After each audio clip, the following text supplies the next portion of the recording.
केजरीवाल का वो हाल होगा ना, न ये घर के रहेंगे ना घाट के रहेंगे। मेरे नाम से संयोजक भी है, आम आदमी पार्टी का संयोजक भी है, और एक कार्यालय नहीं है आपका दिल्ली में, और वहाँ से परमेश वर्मा जी की सीट निकल रही है।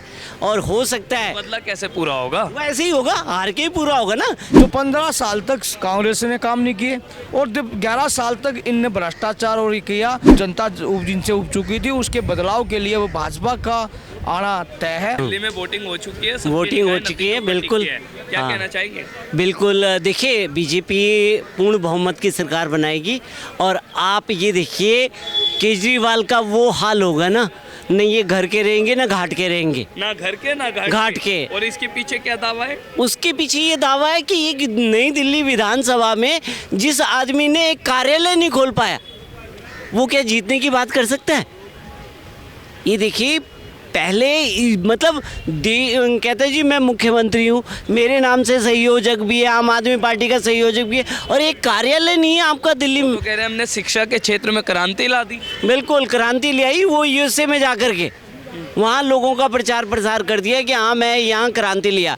आप ये देखिए, इधर अगर आप मीठापुर बदरपुर की तरफ जाएंगे तो एक एक क्लास में बच्चे 90-90, किसी में 150-150 बच्चे पढ़ रहे हैं, और क्या शेड के नीचे पढ़ रहे हैं।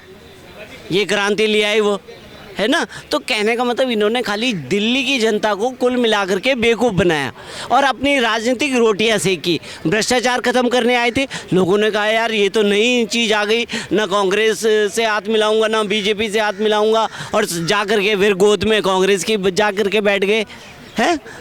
मतलब शीला दीक्षित को यही कहते थे ना, ये बेईमान है, ये भ्रष्टाचारी है। नई दिल्ली में जो शीला दीक्षित के बेटे हैं संदीप दीक्षित, वो अपनी माता श्री का जो बदला है वो पूरा कर पाएंगे इस बार? बिल्कुल पूरा कर पाएंगे, और वहाँ से परमेश वर्मा जी की सीट निकल रही है, और हो सकता है बदला कैसे पूरा होगा? वैसे ही होगा, हार के ही पूरा होगा ना। केजरीवाल को हरा के ही तो पूरा होगा ना। वो उनको भ्रष्टाचारी बोल रहे थे, अब ये उनसे ज़्यादा बड़े भ्रष्टाचारी निकल गए, तो बदला पूरा हो जाएगा। आप कह रहे हैं नई दिल्ली में परमेश वर्मा जीतेंगे? बिल्कुल परमेश वर्मा जीतेंगे। ठीक है, आपका क्या नाम है? मेरा नाम पंकज है। पंकज जी, आपने भी वोट डाला? ये मेरा बहुत अच्छा। दिल्ली का एक बात बताइए, जब आपने कल वोट डाला, किन मुद्दों को लेकर के इस बार वोट दिया है? देखिए, मुद्दे बहुत थे, लेकिन बदलाव के लिए, जो दिल्ली के विकास के लिए ये वोट मैंने डाला है और डलवाया है। तो दिल्ली के विकास में जो 15 साल तक कांग्रेस ने काम नहीं किए और जब 11 साल तक इनने भ्रष्टाचार और किया, तो अब जनता जिनसे उब चुकी थी, उसके बदलाव के लिए वो भाजपा का आना तय है। और आपके चैनल के माध्यम से मैं दिल्ली की जनता का बड़ा अभिनंदन स्वागत करता हूं, जिन्होंने इतनी भरपूर मात्रा में वर्किंग डे में इतनी वोट डालकर जो जनादेश दिया। और देवतुल्य कार्यकर्ताओं को बता दूं, भारतीय जनता पार्टी कार्यकर्ता 1.5 महीने से प्रचार प्रसार और नेता है या जनता है? मैं जनता हूँ। तो जनता के तौर पर बताइए ना कि दिल्ली में इस बार बदलाव क्यों होना चाहिए?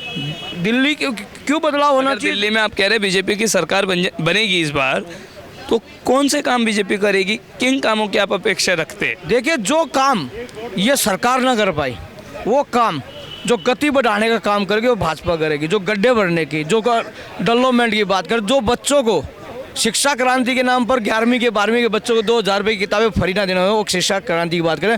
तो डेवलपमेंट की बात करें, महिलाओं के सम्मान की बात करके भारतीय जनता पार्टी हर एक वर्ग को साथ लेकर, व्यापारी वर्ग जो जनहित के मुद्दे उठाए, और जो कहते हैं भारतीय जनता पार्टी, इन्होंने बहुत अफवाह फैलाई भारतीय जनता पार्टी ये बन गई। कभी भारतीय जनता पार्टी जब जनता के हित के लिए फैसला है, महिलाओं की टिकटें भरी के बाद कभी कोई आंदोलन नहीं, किसी नेता ने नहीं किया, ना किसी कार्यकर्ता ने किया, ना किसी जन आंदोलन बनाया। तो ये जकोसलो की सरकार अब की बार जाना तय है, और जनता जनार्दन, और 8 तारीख को जब आप जैसे पत्रकार वो देखेंगे, सिर्फ इनका एक ही राग अल्पा जाएगा कि हमें तो प्रचार से रोका गया, प्रसार से रोका गया, हमारे को वोटिंग पर नहीं डालने दी, हमारे कार्यकर्ताओं की वोट कटवा दी। तो ईवीएम पर ठीकरा फोड़ना ये विपक्ष का काम होगा, और भारतीय जनता का, जनार्दन का आशीर्वाद भारतीय जनता पार्टी को मिलेगा। चलिए, बहुत बड़ी बात ये कह रहे हैं। देखना होगा जब 8 फरवरी को नतीजे आते हैं तब और क्या कुछ खास देखने को मिलता है।